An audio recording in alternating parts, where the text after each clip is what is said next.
ধরেন আপনার wife pregnant, আপনার ভাল লাগতেছে না, আপনি একটা বিয়ে করে ফেললেন।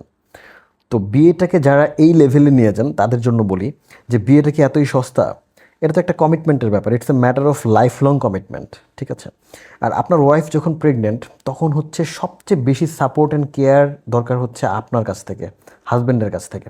তো সেই সময় আপনি সাপোর্ট কেয়ার না দিয়ে অন্য একটা বিয়ে করে নিয়ে আসলেন। How pathetic it is. আপনার ওয়াইফ পাশের রুমে আপনার বাচ্চাকে পৃথিবীতে আনার জন্য স্ট্রাগল করতেছে, আর আপনি অন্য রুমে আপনার নতুন ওয়াইফ নিয়ে ফুর্তি করতেছেন। মানে how nonsense it is.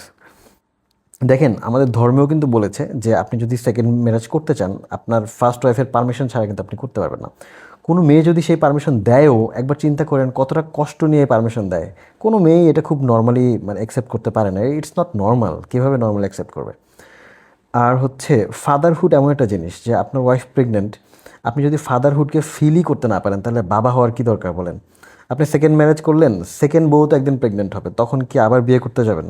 Does it make any sense?